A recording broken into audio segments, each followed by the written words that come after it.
हाँ, हमारे गांव में मंदिर कल बने होंगे, 50 साल पुराने होंगे। हमारे गांव में जो मंदिर होंगे वो 50 साल के होंगे, 60 साल के होंगे। लेकिन जाहिर थान, ग्राम थान, ये हजारों साल के हैं। ग्राम थान, जाहिर थान, बूढ़ा थान, मड़ब थान, ये हमारा अपना, ये हमारी स्वतंत्र व्यवस्था है, हमारी स्वतंत्र व्यवस्था है। हमारा जो पर्व त्योहार भी है कृषि चक्र पर आधारित है, 12 माह से 13 पर्व। अब थोड़ा सा वहां उदाहरण देते हैं, इसको लेकर कोई समाज के लोग, मैं उदाहरण दूंगा, वे लोग बुरा ना माने मेरे, मैं तर्क दे रहा हूं, कोई समाज का मैं नाम लूंगा तो वो अन्यथा में ना ले। उदाहरण के लिए अभी हम लोग चड़क पूजा का उदाहरण लेते हैं।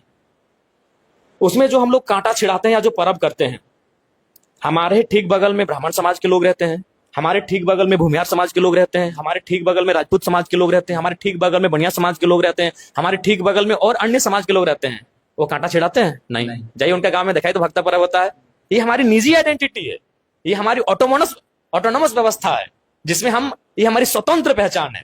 भीड़ में भले हम भी खो गए हैं, ऐसा नहीं है। हर समाज जब औद्योगिकरण हुआ, यूपी बिहार के लोग आके साथ रहने लगे, संस्कृति का आदान प्रदान हुआ, लोग इधर उधर मिले जुले, हमने बड़ा पाव खाया तो हमने उनको छिलका रोटी खिलाया, तो नो डाउट किसी के कल्चर को सीखा है, लेकिन उसके बावजूद हमारा जो निजी है वो जिंदा है।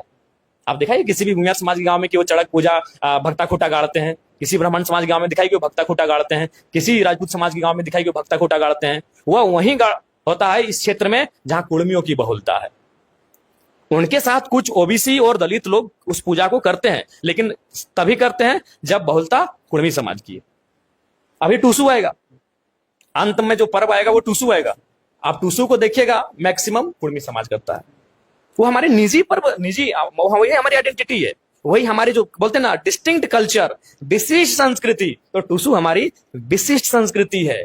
जो भक्ता पर्व में हम खून बहाते हैं वो हमारी विशिष्ट संस्कृति है। अभी आएगा अब दुर्गा पूजा के बाद, देखिए दुर्गा पूजा सब कोई करने लगते हैं, संस्कृति मिक्सअप हुई तो बहुत सारे लोग करते हैं। और वो जो मतलब हर एक ओबीसी रहे, जनरल रहे, शेड्यूल कास्ट रहे, कुछ शेड्यूल ट्राइब भी करते हैं।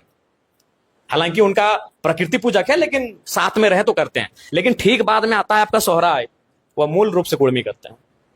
सोहराय वो हमारी सेल्फ, अपनी जो निजी आइडेंटिटी है, डिस्टिंक्ट कल्चर का पार्ट है हमारा सोहराय। संथाल समाज जनवरी में करता है, हम लोग कार्तिक में करते हैं, नवंबर में करते हैं। अब ये मत बोले कि हम लोग 2 दिन में ये त्योहार को कल से कर रहे हैं। तो जाइए रात को आइएगा, हम लोग मांदर बजाते समय सोहराय का गीत गाएंगे। 2 दिन में कोई गीत संगीत नहीं बनता है।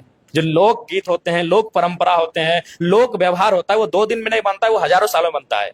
तो जिनको लगता है कि नहीं हम आपको देख के सोहराय करते हैं, तो आ जाइएगा रात शाम को गीत सुनने के लिए। जो बूढ़ा लोग मांदर बजा के और गांव घर घर जाके जो मांगता है, वो मांगने का रिवाज है, ऐसे बहुत सारा सिस्टम है उसमें। हम लोग भी बच्चा है अभी उसको जानने के लिए। तो सोहराय में आके देखिएगा, वो मूल रूप से कुर्मी लोग हम लोग अपनाते हैं नवंबर में, संथाल समाज उसको जनवरी में मनाते हैं।